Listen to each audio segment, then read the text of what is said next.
Hoje a gente vai iniciar mais um episódio do Método Private, entrevistando grandes corretores do Brasil. E hoje a gente está aqui em São Paulo com a Maria Amélia, também conhecida como Memeia, que é uma das grandes corretoras do alto padrão aqui de São Paulo e do Brasil. E está nos recebendo na casa dela, queria te agradecer muito pela recepção. A Memeia, ela é corretora praticamente desde os 16 anos, uma história muito bacana que ela vai contar. E tem imobiliária há aproximadamente 10 anos. Então, Memeia, obrigado pela tua agenda, pelo teu tempo. Imagina. Nessa vida corrida, tá até aqui agora recebendo propostas, negociando, né? A gente não para essa vida de corretor, né? Intermediando grandes negócios aqui em São Paulo. Então, queria que tu contasse para nós como é que tu começou como corretora, como é que foi o início nessa jornada, desde lá de trás, desde os 16 anos, né? Depois com essas mudanças aí de país, de profissão e depois voltando para a área, né? Isso. Então, eu sempre gostei muito de trabalhar, fui empreendedora desde criança, gostava de ter o meu próprio dinheirinho, fui atleta profissional.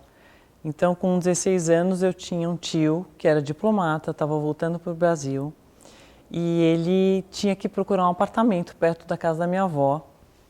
E aí ele falou, eu vi ele falando com a minha avó, olha, eu preciso comprar um apartamento perto de você, mamãe, pra gente ficar perto, né? Porque tinha morado, feito carreira fora e tal. E aí eu vi aquela conversa e eu pensei, nossa, posso fazer um dinheiro, né? E eu falei, tio, o que você vai procurar? Me fala o que você imagina. Ele falou, sobrinha, nossa, mas como assim? Eu falei, tio, sei lá, fala o que você quer, eu vou tentar achar o seu apartamento. E ele falou, tá bom, eu quero um lugar iluminado, eu quero aqui perto da vovó, eu quero... Enfim, fez toda a descrição do apartamento. E eu falei, tá bom. Fiquei quieta. Daí fui bater perna pelo bairro, tocava nos prédios, zelador, fazia o que todo corretor fazia. Vinha uma plaquinha, ia lá, conhecia o apartamento. Fiz uma seleção, mas aí eu achei que um apartamento era a cara do que ele queria. Dentro do orçamento, dentro do perfil dele, dentro da localização. E aí eu liguei para ele e falei, tio, quando você vier para São Paulo, eu quero te mostrar um apartamento que eu procurei e eu acho que vai servir para você. Ele riu, falou, tá bom, sobrinha, por que não? 16 anos, né? Tinha 16 anos. E aí ele veio para São Paulo, eu mostrei o apartamento e o negócio aconteceu. Olha só. Pois é. E tu tinha algum corretor na família que fosse uma inspiração, assim?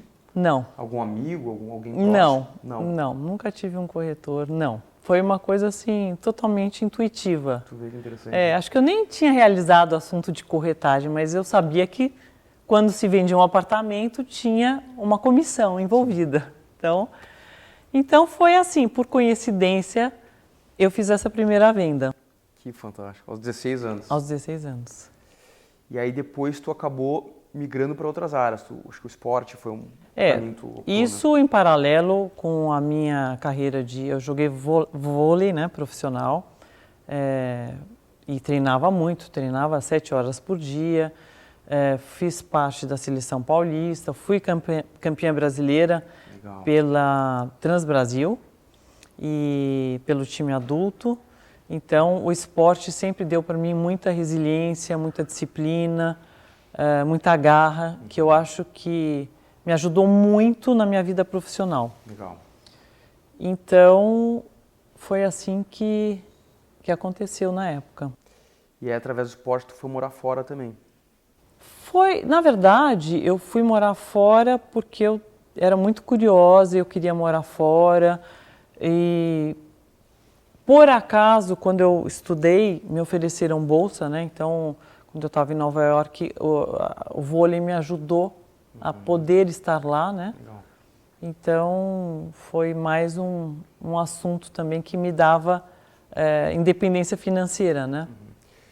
E mesmo tendo feito uma venda aos 16 anos, que foi super precoce, tu antes disso já tinha tua remuneração, já cuidava das tuas contas financeiras? Sim, o vôlei já me dava bolsa de estudos, me dava uma ajuda de custo. Eu fazia também meus outros negócios paralelos, que eu estava sempre vendendo alguma coisa. É o sangue de comerciante, né, na veia. Então, desde pequena já tinha esse negócio de fazer negócio, vender, comércio, uma coisa sempre muito tinha, natural para ti. sempre tinha. Eu inventava bijuteria, fazia, vendia para as amigas da mãe, comprava blazer nas lojas Marisa, também revendia, botava etiqueta, enfim. A gente estava sempre procurando um jeito de fazer negócio. Legal. Então, vendas sempre foi Vendas algo que foi veio desde cedo naturalmente, pra ti. sim, sem dúvida. E aí, por que vender imóveis, assim? Como é que tu chegou nisso por que esse tipo de produto? Então, quando eu voltei das minhas viagens, que eu morei 4 anos fora, eu encontrei um amigo meu, que era o Gugu Di Patti, filho do arquiteto Hugo Di Patti, que é um arquiteto super famoso na época, enfim, quando a gente, há uns 30 anos atrás, e o Gugu era um ótimo corretor. Então, quando eu voltei de viagem, ele falou para mim, olha, você é bem relacionada, você tem uma boa noção de comércio, você já trabalhou tanto, vem trabalhar comigo. E eu estava meio perdida, né? Falei, tá bom, vamos lá. E aí comecei a aprender sobre o negócio, eu estudava como é que ele fazia, eu acompanhava em algumas visitas. E aí cheguei a fazer uma venda lá no escritório dele, mas depois, como a gente era muito amigo, a gente podia ter algumas brigas. E eu falei, Gugu, eu vou trabalhar por conta própria, porque senão a gente vai brigar e a gente é amigo há muito tempo, não vai dar certo. E aí então eu comecei a fazer vendas como autônoma, né? Devagarzinho e tal. E teve uma fase que teve um restaurante, uma área bem diferente. Sim, quando eu casei a primeira vez, hoje eu sou casada pela segunda vez, o meu ex-marido, que era italiano e chefe, ele veio para o Brasil, ele não sabia uma palavra de português, e ele falou, bom, então eu preciso montar um restaurante, eu preciso da sua ajuda e tal, então nós montamos o restaurante juntos. E era muito trabalho, né? Restaurante é vendas, mas um monte de outras operações junto. E não era o meu trabalho, mas era o trabalho que dava para a gente ter feito juntos, que ele não conhecia o Brasil, enfim. Então nós tínhamos o restaurante e às vezes eu continuava fazendo algumas vendas. Mas eram vendas esporádicas e as pessoas não me viam como corretora, né? Às vezes eu ficava triste porque meus amigos acabavam esquecendo, porque eles me viam como dona de restaurante. Entendi. Então eu sempre ficava com aquilo na cabeça, né? Nossa. Tua marca pessoal estava um pouco confusa. Confusa, totalmente confusa, porque eu não era focada, Sim. né? No negócio. Eu fazia, mas não era totalmente focada. Depois, quando eu me separei dele, eu comecei a pensar, nossa, eu preciso fazer realmente o que eu gosto, que é a corretagem e tal. E aí tomei coragem e acabei saindo do ramo de restaurante depois de 14 anos, o que me deu uma bagagem muito boa em termos de network, né? De relacionamento, porque você convive com muitas pessoas, recebe, conversa, entende, interage, e a gente, nesses 14 anos, tive 3 restaurantes de servir, né? Muito sucesso e aprendi a servir, porque eu sempre tive assim bastante humildade, né? No meu restaurante, quando precisava, eu ia para a cozinha, eu tirava pedido, eu nunca tive assim nenhum pudor de fazer o que todos os garçons faziam. Ah, não faço isso, não tinha isso. Não, eu sempre fiz de tudo, de Precisava A a Z. fazer. De A a Z. Então, quando finalmente eu saí desse ramo, eu falei, eu vou agora focar no meu negócio, que é a corretagem. E aí começou, devagarinho. Legal. E aí a gente estava falando antes, um assunto que eu achei muito interessante, quando a gente estava falando sobre networking, tu me deu a tua visão sobre eu não quero ser íntima, eu quero ser profissional. Conta um pouquinho mais sobre isso. Isso é uma coisa que eu fui aprendendo, né, ao longo da minha carreira, que no começo eu pensava, nossa, eu tenho que estar nos lugares, eu tenho que ir nas festas, eu tenho que falar sobre os meus que eu sou corretora para ser lembrada e tal. Claro que isso, de certa forma, é importante, né? Você ser lembrado, mas não necessariamente você falar do seu negócio ou tentar vender numa agenda social o que você faz, né? Então, o que eu percebo hoje é que o profissionalismo prevalece. Então, raramente eu falo de negócios na minha vida pessoal. Eu falo quando alguém se refere a mim, quando alguém quer perguntar alguma coisa, e aí sim eu começo a falar ou a prestar alguma consultoria, mas é muito importante que as pessoas não te vejam como uma pessoa vendedora 24/7, né? 24 horas por dia, 7 dias por semana. Só fala daquilo. Porque isso atrapalha a confiança e você fica biased, né? Você fica parecendo que você está sempre querendo vender. E eu acho que isso não é legal para as relações profissionais. Então, os meus amigos falam, nossa, você é muito séria. E, quando você trabalha, né? Quando eu estou com eles de forma no lazer e tal, eles até acham engraçado, porque eu sou totalmente o oposto. Mas eu faço questão de ser séria mesmo. Eu acho que a intimidade não se ganha desse jeito, né? A gente constrói uma vida profissional e depois você pode virar amiga do seu cliente, mas isso é uma construção natural e orgânica, que pode acontecer e pode não acontecer, né? Sim. Então, eu acho que isso é muito importante, como postura, né? Eu insisto muito, né, no meu time sobre postura. E postura é não falar demais, não querer ser amigo demais, né? Cuidado com as palavras, discrição, né? Muita discrição, porque nós somos psicólogos, né? Sim, bastante.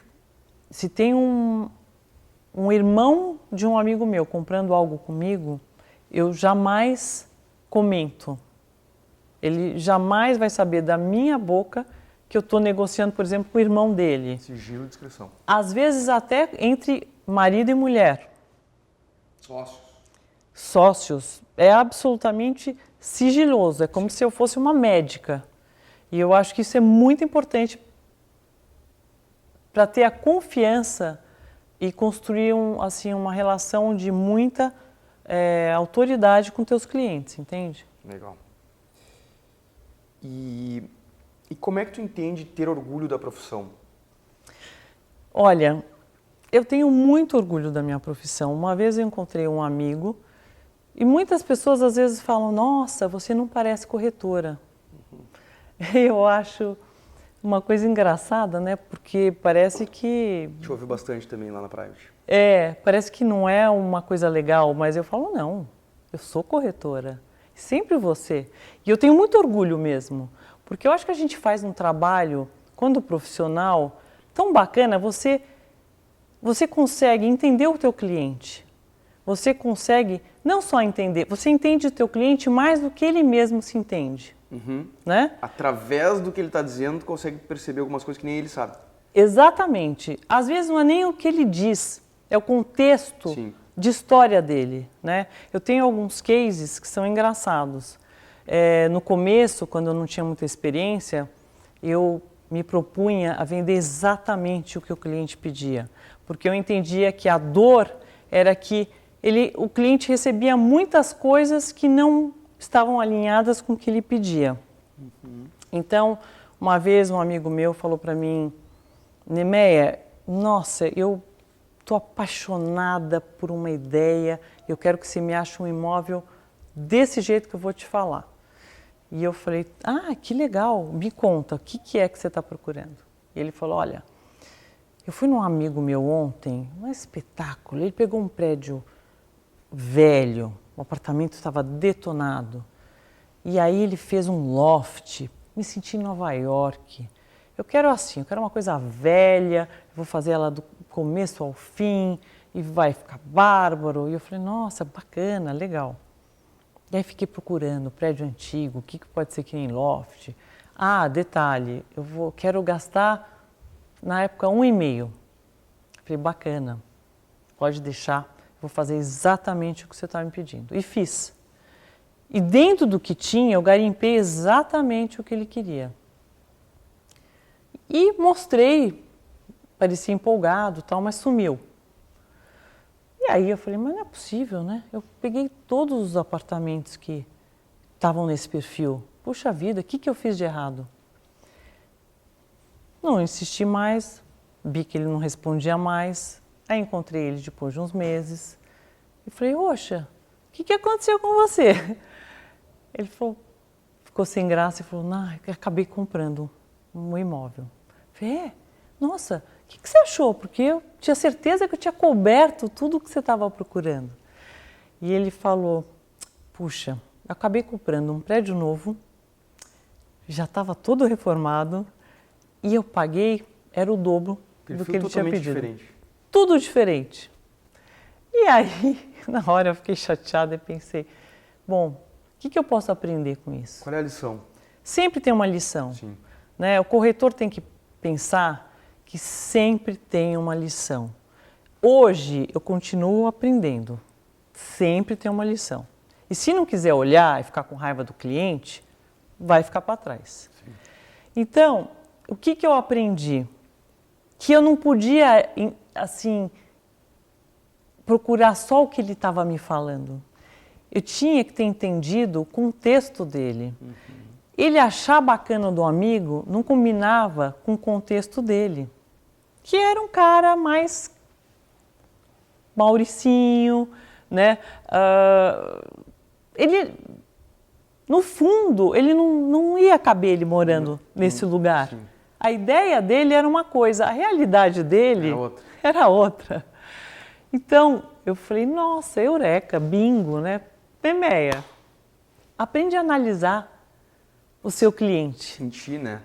Isso é uma coisa que a gente fala bastante lá no Método Private, que é, muitas vezes o cliente chega com uma demanda, se a gente ficar cego só naquilo, muitas vezes a gente perde o negócio. Perde.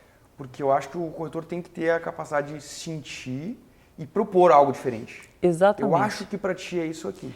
Ele tem que sair da caixinha.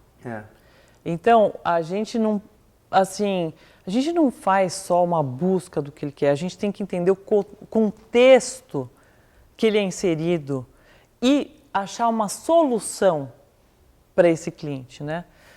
É por isso que não é tão simples, né? Não é tão simples. Cada caso é um caso, né? Cada caso é um caso. E por que eu tenho orgulho? Porque fazer isso, você conseguir realizar, sair da caixinha e realizar, entender esse cliente, entregar para ele, olha isso aqui. E ele fala, nossa, é isso que eu precisava. Então, é muito legal. Eu acho que é muito satisfatório, né? Porque não é só uma mera corretagem, você tem que estar atenta, você tem que estar aberta, você tem que pensar, né? Às vezes eu fico fazendo assim um mapa do Jardim Europa, de casa a casa, para tentar saber qual é o imóvel que pode caber para ele. É um quebra-cabeças, né? Um jogo de memória, de quebra-cabeça, que encaixa aqui. Aí uma hora você acha aquela pecinha e dá certo.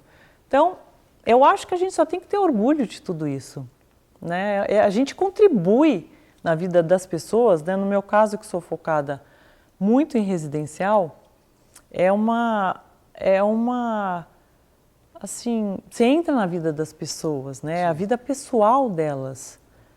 Então, você mexe com uma parte que é diferente dela estar comprando algo que é um escritório, é um investimento. Não, né? A gente está lidando com a mulher, pessoa, né? Com o marido, com o parceiro, né? Com os filhos. Lar, né? Com o lar, né? Ou às vezes com espólio, com inventários, com divórcios. Então, é onde a gente se renova, porque a gente conhece muita gente nova e a gente vai lidando com pessoas muito interessantes. Histórias, né? Histórias, pessoas, você está sempre em contato com pessoas totalmente diferentes a cada dia. Eu brinco, né? De tédio a gente não sofre Não nesse negócio. sofre. Nem um dia, né? A gente não tem rotina. Né? É muito dinâmico, né? Muito dinâmico. Então assim, eu acho que eu adoro fazer muito isso. legal, eu fico feliz de te ouvir falar disso, porque gosto de pessoas que amam essa profissão. Vejo muitas pessoas que caíram sem querer nessa profissão, muitas vezes por falta de opção. Mas cada vez mais eu vou encontrando pessoas também como eu, assim, e como a nossa equipe lá da Private, que realmente gosta do que faz, né? Faz por amor, né? E, Memé, quais que tu entende que são as tuas forças como corretor, assim, além das que a gente já falou? Que outras tu elencaria? Deve receber muitos feedbacks dos teus clientes, né? Eu acho que o que eu mais recebo de feedback é a confiança que os clientes têm em mim. E isso é construído a partir de algumas premissas de realmente trazer transparência para o negócio. Verdade. Então, quando eu faço alguma negociação, eu não faço aquele jogo de blefe, de mentir, né? Eu vejo muitos corretores, eles estão à mercê deles e não da venda e do bem maior, né? E eu acho isso um erro. E a maior malandragem que a gente faz é ser honesto. Então, trazer transparência para os negócios. E isso não é um papo furado, é uma realidade, né? Quando a gente explica o outro lado, né, quando a gente faz uma mediação, a gente não é só um vendedor, a gente é um mediador. E quando você vê que tem um impasse e você explica o porquê, justifica o outro lado e mostra o outro lado de forma que seja justificável, eu vejo que as pessoas, né, entre compradores e vendedores, eu consigo fazer a coisa acontecer porque existe uma justificativa, né? Então, o blefe, a mentira, isso só atrapalha o negócio. Então, quando a gente realmente fala, olha, eu acho que o lado dele é que ele vê assim, assado, um metro quadrado, porque ele imagina que possa... Enfim, são várias visões que você traz à mesa. Isso ajuda a coisa a acontecer, né? E quando você se pauta em mentira, em blefe, isso não vinga. Não vinga, não é legal. E a pessoa sai com gosto de fui lubridiada, não foi legal, porque o que acontece é que a gente tem que fazer uma negociação limpa para poderem te indicar, né? Por isso que eu acho que a gente acaba tendo uma carteira legal, porque muitas vezes os clientes me ligam, olha, eu estou vendo uma venda aí, você pode me ajudar? Eu às vezes falo, eu não participo, falo quanto que é, me fala onde, não sei o que. Não, eu acho que você deve fazer. Isso é legal, porque eu não vendi esse produto para ele, mas ele eventualmente confia em mim. Então, a próxima vez ele vai se lembrar de mim. Vai te indicar. Então, é bacana, porque é uma coisa orgânica. Orgânica. E quais que tu diria que são erros comuns dos corretores, ou que até tu já cometeu no teu início, assim, coisa que tu vê o pessoal fazendo e pecando bastante? Olha, eu acho que corretor, primeiro, ele erra muito pensando na comissão. Eu falo sempre isso. Ah, mas isso é fácil falar? Não é. A curto prazo é comissão. A longo prazo não é comissão. É o trabalho bem feito. E então, o corretor, ele quer adaptar a venda do imóvel para a comissão dele. Então, ele não mostra um imóvel que ele tem com parceiro, porque ele vai ganhar menos, o que é uma burrice, porque primeiro ele deixa de fazer um negócio, e segundo que, de repente, outro parceiro mostra um imóvel que ele poderia estar vendendo, né? E aí ele dança, né?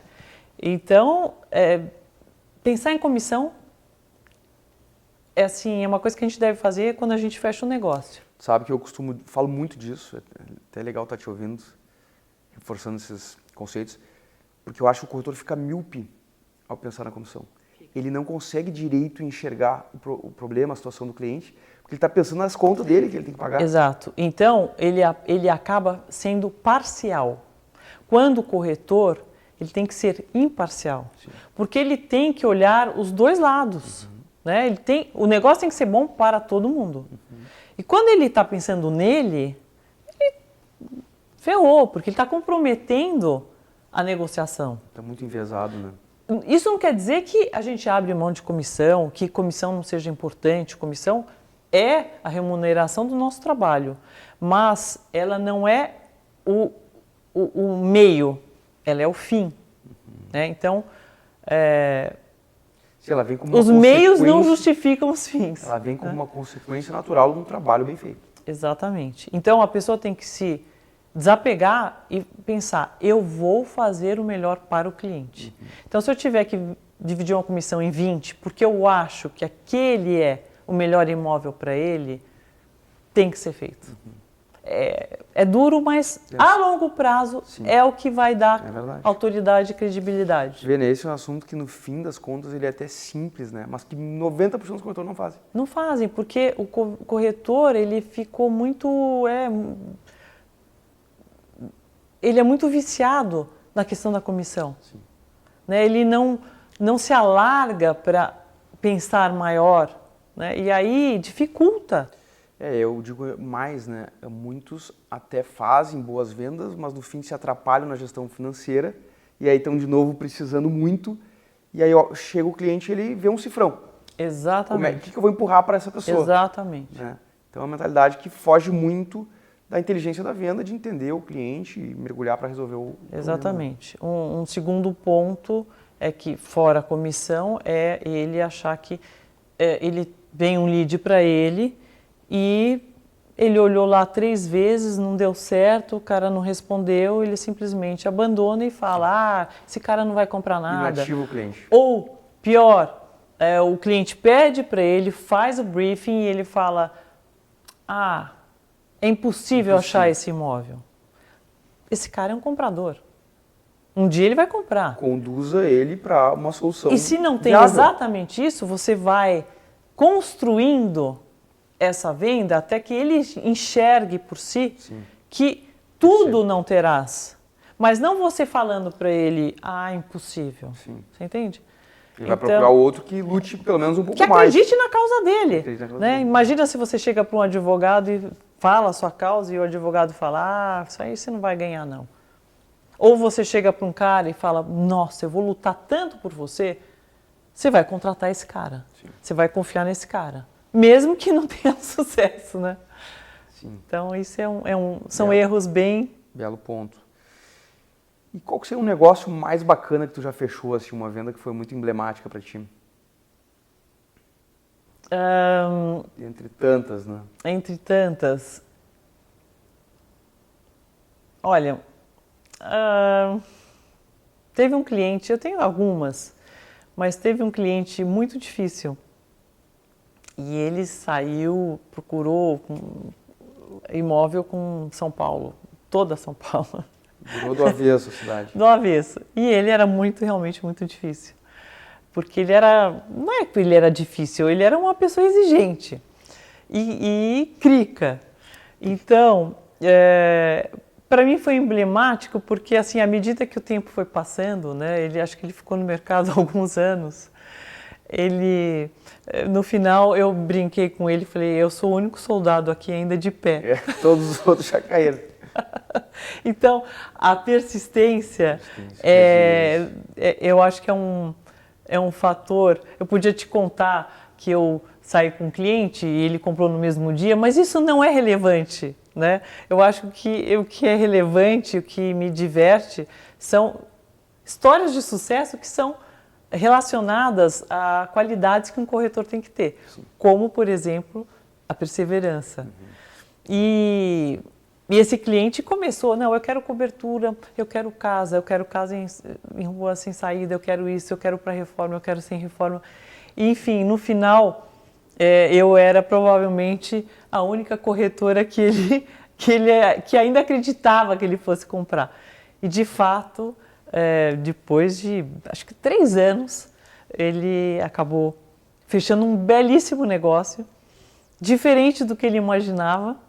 Então a gente construiu e eu mostrei tudo que eu tinha e que era possível. Então a gente pensava, mas olha, se você for para isso, não vai ter isso.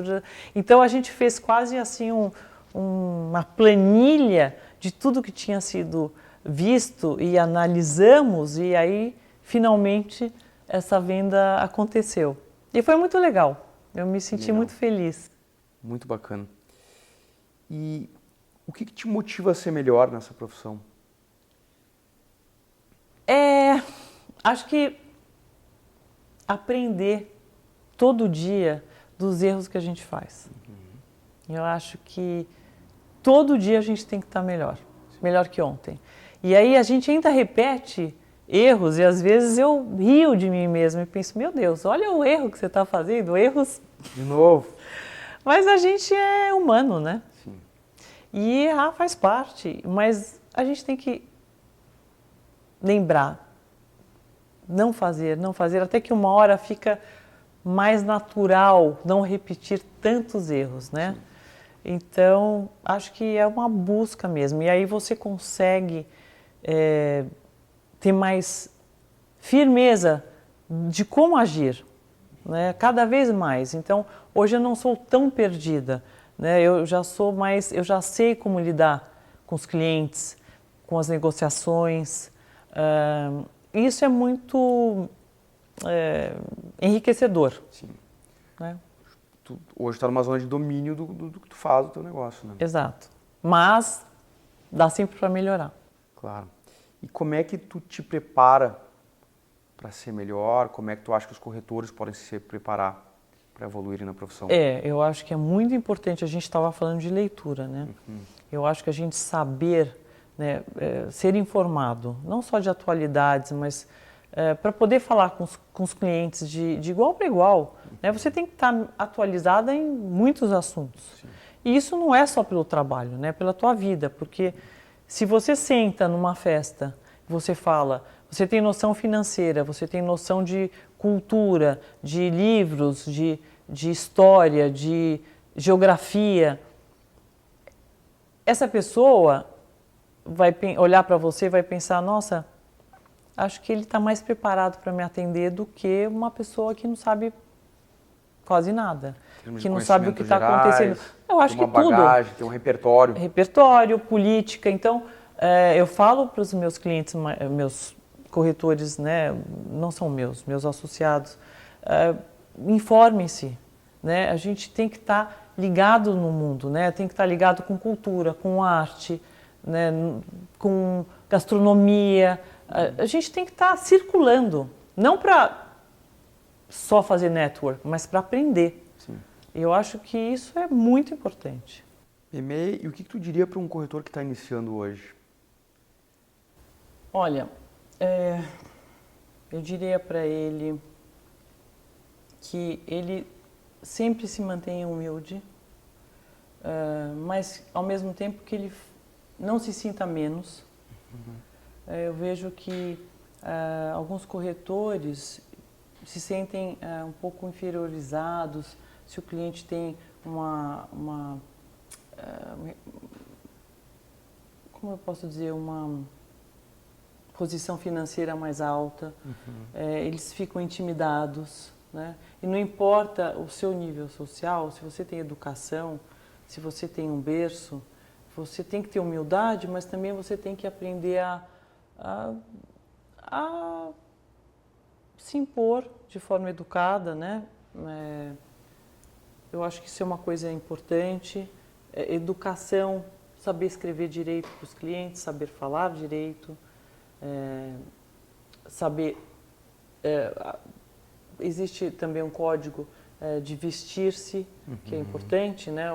Se você vai sair com um casal, né? Você ter, enfim, não ser uma... Não sei se isso é uma coisa que cabe dizer, mas uma ameaça né? Sim, tem uma apresentação neutra, assim, né? Profissional. Exatamente. Uma apresentação neutra. Business, né? Business.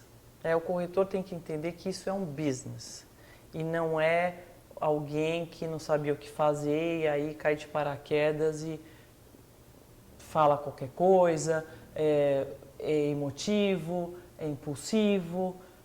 A gente tem que realmente ter uma relação, não é racional, né? Porque a gente tem os momentos, claro, de que a gente brinca e tal, mas o foco é profissional. Eu acho que existe muita confusão um pouco nesse nosso meio. As pessoas confundem, elas ultrapassam algumas barreiras, elas perguntam demais ou falam muito da sua vida própria, pessoal. Né? Tinha um corretor amigo meu que ele contava umas histórias da vida dele que nada tinham a ver não cabiam com a venda. Né? Então a gente é mais ouvidos do que fala. Sim, muito bom. E tocou num ponto de emoções, né? Como é que tu enxerga o tema da gestão emocional nesse business, nesse negócio? Eu enxergo assim, no começo eu ficava pensando, nossa, não posso perder esse negócio, eu ficava muito aflita. Ansiedade. Eu atropelava, né? Tentava atropelar para ver se as coisas aconteciam, né, mais rápido. Eu acho que eu brinco que existe uma fé imobiliária. E o que seria isso? Você faz o seu trabalho e aí você deixa nas mãos do universo. Sim. Porque se você tem que vender um imóvel, vai ser através de você. Não adianta você querer atropelar alguém, né? Você atrapalhar o negócio de alguém. Isso não é legal. Sim. Acaba voltando para você. Então, eu acho que é isso. Show. E quando o negócio cai, como é que tu lida com isso? Então, eu sofria muito, né? Sofria muito. E eu pensava, nossa, acabei de perder X mil reais. X tempo. E aí, com o tempo, eu fui me treinando porque eu percebi que isso aí não é legal para a minha vida, né? E aí eu fui me treinando para ficar, assim, bem fria. Porque se não aconteceu esse, vai acontecer outro. Sim. E tem que ter essa frieza, porque senão você vive uma vida, né, de frustrações, e isso não é legal. O positivismo é muito importante, mas você não pode se deixar né, cair, né, por negócios que não são feitos. Sim. Né? E aí sempre pensar, vamos lá, vai ter a próxima vez eu vou fazer melhor, às vezes não era para ser, ou às vezes eu fiz errado e eu preciso aprender e fazer diferente, porque muitas vezes é isso mesmo, né? Sim. A gente erra. Legal. E o que tu tá sentindo para o futuro do mercado imobiliário? Como é que tu tá prevendo aí os movimentos? Como é que tá a tua visão sobre isso? Lucas, eu acho tão difícil essa previsão. No Brasil, principalmente. No Brasil, né, eu acho que é um chutômetro. Como dizer se o dólar vai subir ou vai descer, que os economistas tanto falam, eu acho a mesma coisa. De forma geral, eu posso falar como eu estou vendo o mercado hoje. Como será? Eu acho que é uma previsão difícil.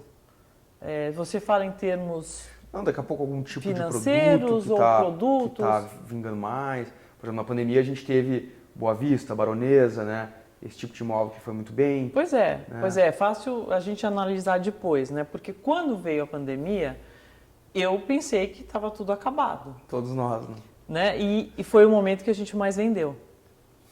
Né? Então, não dá para prever. Sim. São coisas que acontecem, o mundo é tão imprevisível. O que eu posso prever é como eu vou aprender e como eu vou querer estar daqui a X tempo, né? Eu acho que a gente só pode fazer isso, mas no Brasil a gente nunca sabe, né? Tem alguma região aqui em São Paulo, ou proximidades que tu está enxergando potencial de valorização, de desenvolvimento? Eu vejo a região de Pinheiros como uma região, eu imagino que Pinheiros ainda seria o novo Jardins do que o Jardins era, né? Então eu vejo restaurantes bem transados, Legal. eu vejo Pinheiros como uma boa região. O bairro está esquentando. O bairro está esquentando e aí tem tantas coisas. É que eu trabalho aqui muito nesse meu nicho, né? Mas São Paulo tem, né, Paraíso, Vila Mariana, são áreas que eu não trabalho, mas que estão, com certeza, muitas regiões, né? São Paulo é uma cidade muito rica, né? Sim. E é muito legal, porque você vê grandes empreendimentos, né, sendo feitos assim em áreas que a gente não trabalha, mas prédios muito bons. E a gente fica super contente de ver, né? Porque tem mercado para todo mundo, Sim. né? E toda essa trajetória no mercado imobiliário, tu deve ter passado por várias crises de Brasil, né? Planos econômicos, momentos políticos. Como é que foi atravessar todas essas várias crises que com certeza tu passou dentro do mercado imobiliário? Teve momentos muito difíceis, né, do Brasil. Porque gente com dinheiro tem, sempre. Mas o ânimos é diferente. Então, as pessoas desse nicho que eu atendo, né, elas não deixam de comprar porque elas não têm dinheiro, elas deixam de comprar porque elas estão desanimadas. Então, a gente tem que lidar nessas épocas de crise para fazer aquele mínimo necessário para a gente conseguir tocar o nosso negócio. E estar preparado para, quando vem a bonança, a gente está mais estruturado para fazer acontecer. Então, tem sempre trabalho no nosso mercado. Se o momento está mais devagar, a gente tem que trabalhar na estrutura do nosso negócio. Né? Para quando vier uma onda boa, né, a gente está lá preparado para poder fazer a coisa acontecer. Muito bom. E como é que tu enxerga essa questão do imóvel versus mercado financeiro, né? Eu percebo aqui em São Paulo que alguns clientes dizem, eu não vou comprar imóvel, modo de aluguel, aplico tudo na bolsa, na renda fixa. Como é que é a tua visão sobre isso? Deve ter alguns clientes nesse assunto. Depende do nicho que você trabalha, porque o super alto padrão, que é o caso onde eu trabalho, ele tem dinheiro para comprar e para aplicar, né? Os jovens, né, que também são filhos desses super compradores, eles vão também ter o imóvel deles não tão caros, mas eles também já estão procurando financiar e tal. O financiamento está caro, dá uma retraída, né? Porque a gente tem uma taxa de 7 ao ano contra uma de 14, de 12, é uma baita diferença, né? Sim. Tem uma questão de tamanho de patrimônio e geração. Exatamente. Tem os jovens construindo a vida, eles têm um dinheiro, eles não vão imobilizar, e está muito certo. Está certíssimo. Perfeito. E deixa eu fazer uma pergunta sobre, hoje a gente vive toda essa loucura da rede social, né? O quanto que tu atua na rede social, o quanto que tu é presente nisso, versus o mundo offline, né? Porque eu vejo, por exemplo, esse dia eu estava entrevistando um grande corretor, ele nem tinha Instagram. Até a gente ajudou ele a fazer agora ele tá gostando de brincar. Mas ele segue fazendo muito negócio em Instagram, né? Eu acredito que tu tenha muito relacionamento offline, mas hoje a rede social é uma ferramenta importante, né? Como é que é a tua visão sobre isso? Eu acho que a rede social é uma ferramenta muito importante, mais do que para venda, é para ser lembrado. Porque não adianta você ter um monte de leads se você não consegue carregar eles. Né? Então, eu tenho 10 leads, eu vou conseguir trabalhar esses leads? Eu tenho capacidade para lidar e para fazer a venda acontecer? Né? Então, às vezes, é melhor você ter um cliente que foi indicado por um trabalho bem feito teu, que é um cliente engajado com você, porque ele já vem indicado, que é muito diferente do que vir pelo Instagram, do que você ter cliente do Instagram. Porque o cara não te conhece, Ele viu lá uma casa e você acha que você vai vender essa casa em 2 minutos. Não é assim. Então, a carteira que você constrói dos seus clientes é mais importante do que a mídia social. Agora, se você não está lá, as pessoas de repente esquecem. Sim. Então, você tem que estar lá para a pessoa falar, tá, vou ligar lá na Memeia Imóveis, porque lembrei, né? Se você está procurando. Então, é um trem que está passando e você está lá botando a sua bandeirinha para as pessoas lembrarem, mas não significa que você ter 1 milhão de seguidores vai te trazer venda. Sim, belo ponto. E tu falou de carteira de clientes, né? Como é que tu faz a gestão da carteira de clientes, né? Eu percebo muitos corretores que às vezes têm 10, 15 anos de profissão e não tem a sua carteira de clientes organizada, né? Como é que tu lida com isso? Então, eu acho que esses corretores que não têm uma carteira organizada, pode não ser organizada, mas eles vão ter a carteira. Né? Eu não sou uma gestora organizada, mas todo dia toca meu celular com alguma indicação. Então, mesmo não sendo organizada, né, eu vou e consigo atender e fazer. Quer dizer, eu acho que a carteira é feita através do resultado do teu trabalho. Se você fez um bom trabalho, você vai ter carteira. Se você não fez um bom trabalho, não adianta, você não vai ter carteira. Você entende? Belo ponto, muito bom. E para fechar aqui, tem alguém que te inspira, seja nessa profissão ou fora dela, alguém que foi uma referência para ti? Eu acho que quando eu comecei, eu olhava para alguns corretores e falava, ai, eu quero vender que nem ele. Ai, nossa, agora eu quero ganhar o que ele ganha, né? E aí ia indo. Hoje, não que eu não possa aprender, mas eu não tenho um modelo de um corretor que me inspira, né? Eu me inspiro mais em pessoas de sucesso do que em corretores. Poderia até ser corretor de sucesso, mas eu me inspiro em pessoas que são bem-sucedidas, o que tem em comum entre essas pessoas, se essas pessoas são bacanas também na vida pessoal, né, e não só ganhadoras de dinheiro. Sim. Então, eu me inspiro em empresários, eu me inspiro em pensadores, eu me inspiro em artistas. Eu acho que tudo pode inspirar a gente, né? Para a gente pegar e fazer um compilado de tudo que a gente acha interessante e colocar em prática no nosso trabalho. Então, o que me inspira é estar antenada com todas essas forças e aplicar isso na nossa profissão. Legal. Memeia, queria te agradecer demais pelo teu tempo, pela recepção aqui na tua casa. Muito bem-vindo. Papo maravilhoso, a gente poderia ir muito tempo conversando, né? Mas muito obrigado. E é isso aí, pessoal. Obrigado. Até a próxima.